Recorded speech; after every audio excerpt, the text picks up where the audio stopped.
વિદ્યાર્થીઓ વિકસિત ભારત બિલ્ડથોનમાં ઉત્સાહભેર જોડાયા. વિદ્યાર્થીઓએ આત્મનિર્ભર ભારત અને સ્વદેશીના વિષયો પર સર્જનાત્મકતાનું પ્રદર્શન કર્યું. દીવની સરકારી ઉચ્ચતર માધ્યમિક શાળાના વિદ્યાર્થીઓએ ભારત સરકારના શિક્ષણ મંત્રાલય દ્વારા આયોજિત રાષ્ટ્રવ્યાપી વિકસિત ભારત બિલ્ડાથોન 2025ની મેગા લોન્ચ ઇવેન્ટના જીવંત પ્રસારણમાં ઉત્સાહપૂર્વક ભાગ લીધો હતો.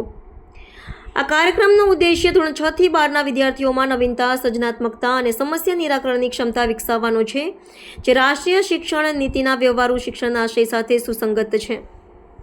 આ દેશના સૌથી મોટા શાળા સ્તરીય નવીનતાના પડકારના પૈકીનો એક છે, જેમાં દેશભરમાંથી 1 કરોડથી વધુ વિદ્યાર્થીઓ જોડાયા હતા. આ બિલ્ડાથોનનો પ્રારંભ કેન્દ્રીય શિક્ષણ મંત્રી શ્રી ધર્મેન્દ્ર પ્રધાન દ્વારા કરવામાં આવ્યો હતો અને તે સમગ્ર દેશની શાળાઓમાં એકસાથે જીવંત પ્રસારિત કરવામાં આવ્યો હતો. દીવના વિદ્યાર્થીઓએ આ પ્રસંગે આત્મનિર્ભર ભારત, સ્વદેશી, સ્થાનિક માટે અવાજ, વોકલ ફોર લોકલ અને સમૃદ્ધ ભારત જેવા વિષયો પર ધ્યાન કેન્દ્રિત કર્યું હતું. આ પહેલનો હેતુ વિદ્યાર્થીઓને માત્ર પુસ્તકીય જ્ઞાનથી આગળ વધારીને વાસ્તવિક જીવનના પડકારો માટે મોડેલ અથવા પ્રોટોટાઇપ તૈયાર કરવા માટે પ્રોત્સાહિત કરવાનો છે.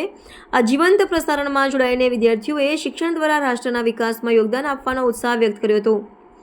આ રાષ્ટ્રવ્યાપી નવીનતા અભિયાનમાં ટોચની ટીમોને 1 કરોડ રૂપિયા સુધીના ઇનામી ભંડોળમાંથી પુરસ્કૃત કરવામાં આવશે અને તેમને માર્ગદર્શન આપીને તેમના નવાચારને વધુ મજબૂત બનાવવામાં આવશે. દીવના યુવા વિદ્યાર્થીઓએ આ મંચનો ઉપયોગ કરીને દેશના ભાવિ નિર્માણ માટેની પોતાની વિચારશક્તિ અને કૌશલ્યનું પ્રદર્શન કર્યું હતું.